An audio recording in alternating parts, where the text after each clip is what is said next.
waxaanu maanta soo gaadhnay magaalada Maqale oo ah magaalo madaxda deegaanka Tigray ee waddanka Itoobiya. gobolka Tigray waxa uu ku yaalaa dhinaca waqooyi ee buuraleyda ee waddanka Itoobiya. dadna magaalada Maqale ilaa 60 kilomitir baan haddana uga soo baxnay dhinaca waqooyiga. waxaan goordhoweyd soo gaadhnay goobtan oo ah halkii ugu horeysay ee asxaabtu ay u soo haajireen waqtigu markuu ahaa 560 sanadood kadib dhalashadii Nabi Ciise. markii Nabi Maxamed iyo dadkii taabacsanaa ee asxaabta ahaa ay u adkeysan waayeen culayskii faraha badnaa ee kaga imanayay Qurayshtii bariga camalaynaysay ee xukunka ku haysatay magaalada barakaysan ee Makka al-Mukarrama ayaa nabigu asxaabtii qaar kamida waxa uu faray inay u haajiraan dhulka xabashida. deedna deegaankan imika aanu joogno waxa ka arrimin jiray bariga oo ka talin jiray boqorkii Nagaas ama Najaashi sida qofba uu yaqaano. Itoobiyaanku waxay u yaqaanaan Nagaas, af Carbeedkana waxa loo yaqaanaa Nagaashi. boqorkaasa Nabi Maxamed nabadgeliyo naxariis korkiisa ahaatee asxaabtii uu faray inay magan galaan oo halkan ay u soo haajiraan. waxa uu sheegay in boqorka agtiisa nabadgelyo ay ku helayaan iyadoo boqortooyadii halkan ka jirtay waa dhulka maanta loo yaqaano Tigray iyo Eritrea ee boqor Nagaashi uu ka talin jiray ay ahayd boqortooyo Masiixiya ama Kristana. ayaa haddana asxaabtii halkan ay ku nabad galeen. 12 asxaabta ka mid ahaa oo badankoodu rag ahaa dumarna ay ku jireen ayaa goobtan yimid. dhammaantood waxay ku aasan yihiin mawlaca iga dambeeya oo boqor Nagaashi laftiisuna uu ku aasan yahay. goobtan ayaa waxa lagu tilmaamaa inay tahay halkii ugu horeysay ee muslimiintu ay u haajiraan kahor intii aanay muslimiintu ka haajirin magaalada Makka ee aanay u haajirin magaalada barakaysan ee Madiina ayay halkan u soo haajireen oo ay ku nabad galeen. waxaana weeye goobtii ugu horeysay diinta Islaamku ay ka soo gashay qaaradda Afrika sida taariikhda ku xusan. haddaba bal goobtan aynu eegaynaa iyo asxaabta ku aasan iyo taariikhda ay leedahay.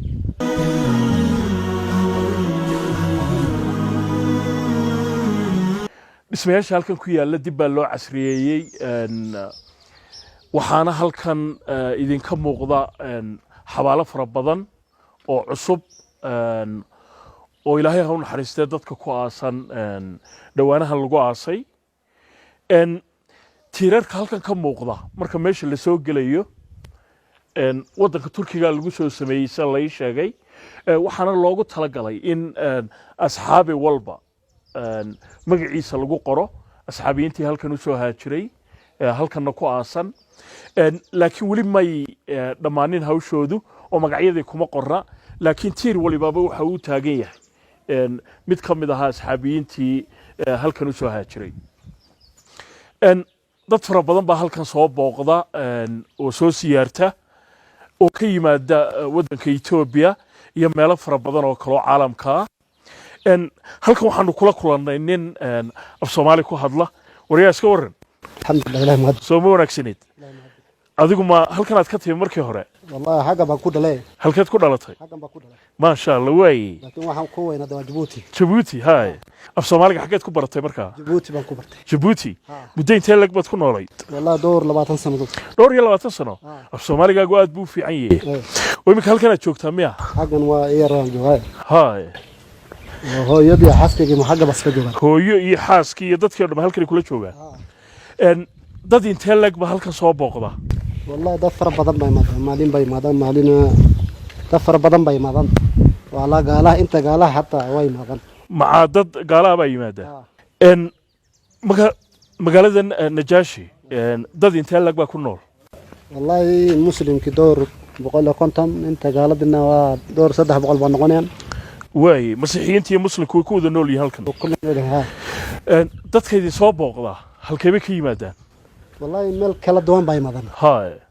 dadka Ethiopia iyo hadda Africa ku yimaadeen xagan هاي dad Soomaaliya ma ku aragtaa halkan oo meedii ku yimaadaan hada inaan dad far badan baa la kulmay xagan oo Soomaaliya waa Soomaaliya way ma Ethiopia ka yimaadaan mise meel kale wallahi Hargeysa iyo Mogadishu ها dheer Djibouti ها yaa ogaadeen baa yimaadeen هاي ما شاء الله dee marka dadka aad u turjuma miya ani waa yar baan u turmaya dad kale dad far badan af Carabi oo garanayaan هاي Carabi baa la kulmay awdii taariikh aad iyo aad u fac weyn ayaa halkan ku duugan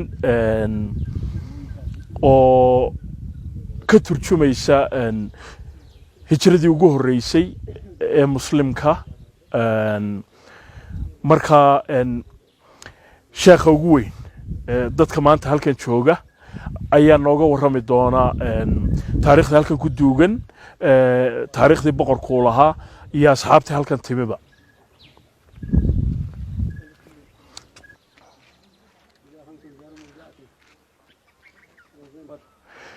intaan gudaha la gelin kabaa halkana lagu bixinayaa sheekhana markaa taariikhda halkan ku duugan nooga warramaya شيخ السلام عليكم. وعليكم السلام ورحمة الله. أهلا وسهلا كيف الحال؟ كيف حالكم؟ الحمد لله. أنتم من أهل الصومال؟ أنا أهل الصومال. نحن من أهل الحبشة من أهل النجاش. أهلا وسهلا أهلا وسهلا. أحييك بتحية الإسلام. اسمي عبد السلام. اسمي شيخ آدم محمد الإمام النجاش. أهلا وسهلا أهلا وسهلا. ما دام الشيخ أنا في إنجليزي كهادلين أنا جانا عربي ده اللي يجوا ناكسين هي إنجنير أحمد ملكيلا يونيفرسال أي يجي ترجمية شيخ واحد ويدي هذا مركي أي مسلمين هالكن وسوا هاجرين تاريخ الجورمة هاي متى هاجر المسلمون إلى هذه المنطقة؟ هذا أول المهاجرين يعني قبل ما يهاجر من المكة إلى المدينة هاجروا إلى أرض الحبشة. أنت أصحابت مكة كهاجرين أو مدينة وهاجرين كو وحي صبحن أم بحن ذلك حبشة إم سقف بها هاي كله كم كان عدد المهاجرين؟ عدد المهاجرين أول المهاجرين 11 رجلا أو 4 و5 نسوة. وحي أهايين كوي 8 صحابة كم الرجال وكم النساء؟ 11 رجلا 4 نسوة أو 5 يقول في المكتوبات. يعني 15 16 لحي 8 أهايين كوي 8 رقة أفر الدمرة. waxaad ku tiraa taariikhda sida lagu hayo xageebay markii hore ka soo degeen asxaabtu markii ay ka yimaadeen wadanka maanta loo yaqaan Saudi Arabia من أي منطقة وصلوا في البداية؟ أولا يعني خرجوا متسللا من جدة استأجروا بنصف الدينار نصف سفينة التجارة هاجروا من البحر الأحمر إلى أقصم كانت ملكته أقصم النجاش إلى استقبلهم أول المهاجرين السيد عثمان بن عفان رقية بنت رسول الله كانت بنت الرسول لأول المهاجرين. waxay ka soo si dhowmashaana uga soo baxeen Jidda kadib waxay soo qaateen markab ay qaar tijaarta lahaayeen waxayna soo gaareen magaalo la dhaho Aksum. هذه أكسوم في الحبشة؟ أيوة ملكة ملوكة كانت من زمان. waxayna hoos imaan jirtay boqortooyada Najaash. كوي واحد صوام بحين وحين صحابي عثمان بن عفان رضي الله عنه ومن معه رقية بنت الرسول جوزته حاسكي رقية قبل النبي عليه الصلاة والسلام. مركا حوالي مكالك كم مغضى مكوي أصحابتها كلها. هل هذه القبور قبور الصحابة أم هي هذا العلماء الحبشة الشيخ عمر أبرار بلغة العرب يترجم كانت بلغة الأمحاريك بالتقرينية أن التارك النجاش خرج بالمكتوبات الشيخ عمر أبرار من الحبشة العلماء. وحكم هي علماء حبشة هل كان كتوغن لكن قار وحاجروا الصحابة بعضهم قبور الصحابة في موجودين نمشي يعني نوري. حبالا إمك هل كان موقضة سيشيخ وشاقي وحوي علماء xabashida ahayd ama deegaankan ka soo jeeday oo qaarkood ay luqadaha amxaariga iyo tigrania ay u turjumeen quraanka laakiin asxaabtii gudahay ku aasan yihiin oo xabaalahoodu ay yihiin bal hadda gudahaanu gelaynaa imika ومن أيضا هنا من هذا من المشايخ أولياء الحبشيين وهذا بنى درح قبل 60 سنة محمد عبده هذا والدته في الوسط، وهذا بنى هذا الضريح أولا قبل التعمير الأتراك من زمان. هيلة سلاسي بناها حج محمد عبده، هذا وفاته قبره هنا، هذا والدته في الوسط. qaar ka mid ah culummada xabashida ay ka mid yihiin sheekh maxamed cabdo iyo hooyadiisa oo ku lug lahaa in meeshaan la dhiso. متى تم بناء هذا المكان؟ هذا قبل 60 سنة بناها محمد عبده. الآن التعمير التركية 5 سنوات ماسكن، ما استلمه عدو. التعمير ترون الحوش نعم. والقلم وهذه من الأتراك. wuxuu leeyahay 60 sano ka hor maxamed cabdo sheekha halkan ku aasan bilaaway in wax laga qabto dhismaha, laakiin 5 sano ugu dambeeyay Turkida ayaa gacanta ku haya. markaa Turkida dib u dhistay halkan. Turkida dib u dhistay. way bal hadda gudahaynu gelaynaa culimada kale magaca leh intaynan asxaabta qubuurahooda u gudbin. culimada kale magaca leh halkan ku aasan, halkan oo kale ayaa ku aasan. من في هذا المبنى؟ هذا عدي، ولكن هذا أول نبتدي. موسى بن الحارث من المهاجرين من الصحابة. waxaa ku duugan halkan qabriga Muuse ibn Xariis oo saxaabada ka mid ah muhaajiriinta. وهذا شريف عبد الله من المهاجرين الصحابي. وكان qabrigana waa Shariif Abdallah oo muhaajiriinta saxaabada ka mid ah. داخل الضريح عدي بن ندلة أول مورث في الإسلام. أولا مورث الإرث ابتدت عنه. أوكي. عدي بن ندلة هو من الصحابة أيضا. أيوة من المهاجرين. عدي بن ندلة أيا ضريحة ندو جيدد كدوغن oo saxaabada ka mid ah asagana. goobta waxaa soo booqda dad fara badan oo kumanaan iyo kumanaan qof sanad walba oo daafaha adduunyada ka kala yimaada. dadkaasi oo isugu jira dad muslina iyo dad aan muslin ahayn. waxay halkan u yimaadaan si ay u eegaan ama wax uga bartaan taariikhda qadiimka goobtan ku duugan. sheekh waxaad weydiisaa injineer Axmed imise qof baa sanadkii soo booqda halkan؟ هل كم عدد الزوار الذي يأتون إلى زيارة هذا المكان في السنة؟ الآن يتعرف في العاشوراء أكثر من 40,000 أكثر يأتون ويمشي ويجلس ويمشي. أكثر حوالي من 50,000 يأتوا في العاشوراء.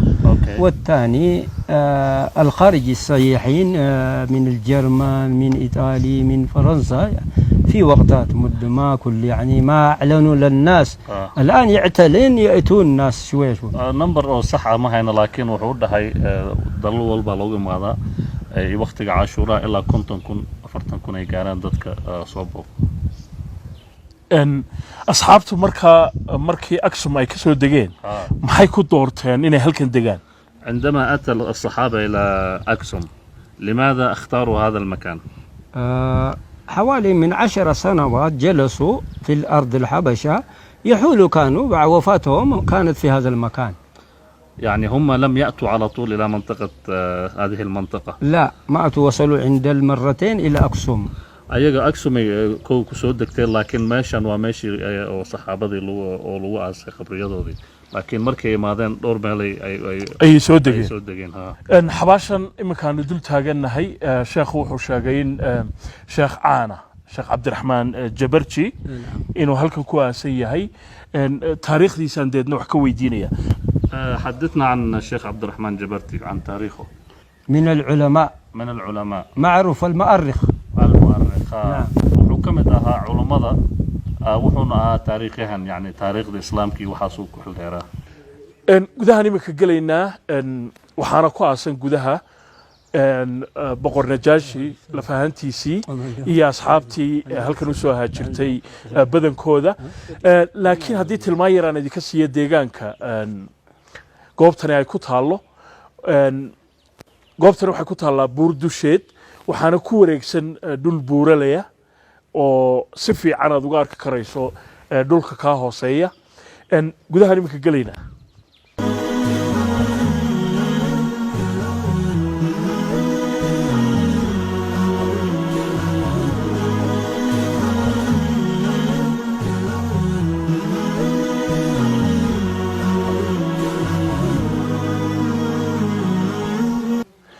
markaad gudaha soo gasho waxaad dareemaysaa in jawi aad u degan oo halkan ka jiro.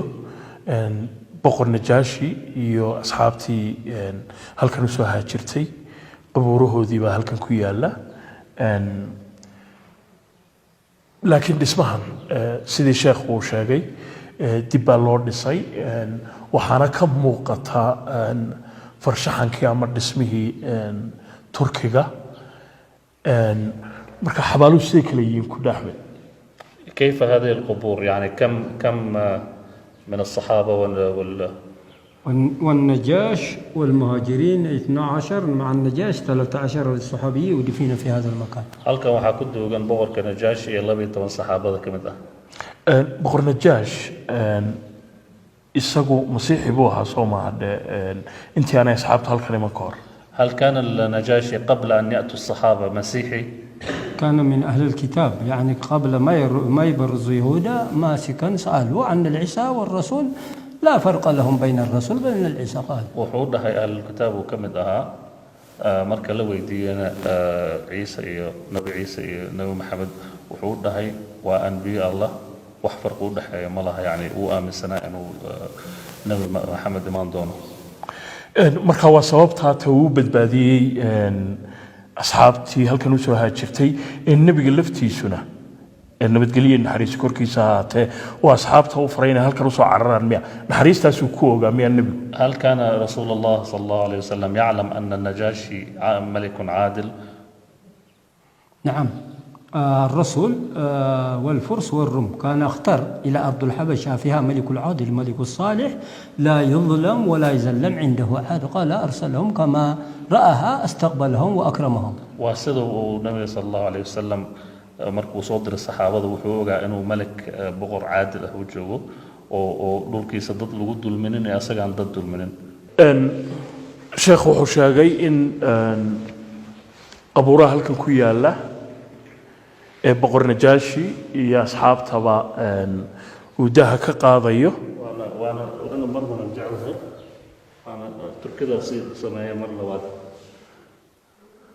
أول كان من أبيض من محمد عبده الآن في الأسود التركي markii maxamed cabdu sameeyay wuxuu ahaa marmar masmaar bal oo cadaana turkiga waxay ka dhigeen marmarka noocan القبة كله من محمد عبده mawlacan turkiga dib u cusboonaysiiyey laakiin sheekh wuxuu sheegay in muddo 60 sanadood laga joogo sheekh loo oran jiray maxamed cabdo oo ka mid ahaa ragga maalqabeennada ee waaweyn ee deegaankan uu dhisay qudbigan laakiin farshaxanka ka muuqda waxaad moodaa in dib loo cusboonaysiiyey aad iyo aad buu qurux badan yahay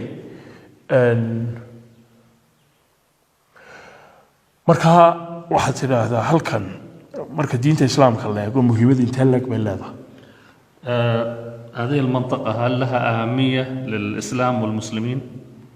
هذه بالإسلام مش يهتموا ولكن في اللسان بس بالمعاملات بتركيا شوية عملت بس ثاني ما قام لها عن تاركها ما مسك حتى قبل 2 أتى من السنغال من محمد سعيد التجاني ولكن وقفت شوية تركيا دولة العالم الإسلامي ما قام لهذا المكان قال أتى يا بالبيت المقدس أتى متى يزورون النجاش بعد ما وصل الحج بعد الحج ما يوصل قبل البلاد وصل هنا لماذا أنت ترى كيف قالوا وأنا أعلن على العلم الإسلامي التجارة يفتحوا يدهم والأهل الصوفيين يفتحوا كتابهم لكن قامت شوية تركيا عن العمل النجاش عمله للرسول ما حد رد لهم قال wuxuu dhahay sida dawladda Turkiga u tixgelisay meeshan ahamiyada uu leeyahay uma tixgelin dalalka islaamka oo kale oo carabaha hadii noqdaan muslimiinta oo kale waa doctor u dhahay meeshan oo kale waa mataqaana taariikhda islaamka wax weyn ku leedahay waxaan codsanaynaa qof walba muslim ah ee dadka dawladaha islaamka inay ahamiyad gaar siiyaan halkan waxa kale oo aan jeclahay inaan sheekha weydiiyay in kadib markii halkan ay u soo haajireen 16 ka asxaabi ay jireen asxaab kale oo iyaguna halkan kaga daba yimi هل لما هاجر الصحابة 16 إلى هذه المنطقة بعدهم أتى صحابة آخرون أم لا ما أتوا بعد وفاتي بعدهم رجعوا إلى المكة إلى المدينة اللي وقفوا هنا بس ثاني مكانات في المكان العفار يقول يعني إلى بحر الأحمر جهة قريب يأتوا ويرجعوا. في هنا بقوا 15 بس 5 نسوة 10 رجال. halkan waxaa ku haray 5 dumar saxaabada ka mid ah iyo 11 rag ah laakiin wax dambe maysan imaanin deegaanka qaar baa noqday qaarkii dhintayna halkan lagu aasay marka qaaradda Afrika ay timaado ma la oran karaa marka diinta islaamku halkan ay ka soo gashay qaaradda Afrika iminka aynu taaganay هل ممكن القول أن الإسلام أتى إلى أفريقيا عن طريق الحبشة؟ قبل يستقدم مكة بس بعد مكة دولة عن الإسيا عن الأفريقيا عن قدمت أرض الحبشة استقبلت مكة oo nagu horeysay maadaama diintii ku soo degatay waxaan dhihi karnaa dadka ugu horeeya oo saxaabada qaabilay oo ay u soo haajireen waa halkan. السلام عليكم. أنت من فين؟ تركيا. تركيا. نعم. أنا من صومال. sidaa arkaysaan ayaa dadka muslimiintii meel kastoo ay ka yimaadaan ay goobtan u soo booqdaan. kooxdan imika arkayseen sii galaysayna waxay ka yimaadeen waddanka Turkiga. qof kastoo doonaya inuu goobtan soo booqdo si hawl yar bay ugu suurtagelaysaa. waxaa la sheegay in 6 duulimaad oo Ethiopian Airlines ay maalin walba ka soo baxaan magaalada Addis Ababa oo magaalada Maqalla ay yimaadaan jidka Maqalla ka yimaada magaalada Nagaashi yimaadaana waa jid laamiya oo aad iyo aad u wanaagsan marka si sahlan ayaa cidii danaynaysa goobtan ay u soo booqan kartaa.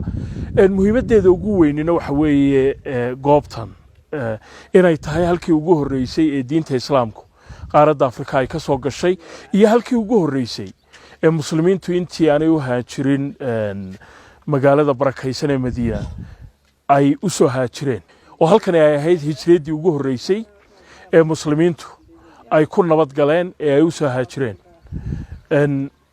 booqashadeedii halkan intaas ay ku dhan tahay inta barnaamijkan oo kale aynu dib ugu kulmayno waa Cabdisalaan Herari oo Nagaashi idinka salaamaya nabadgelyo.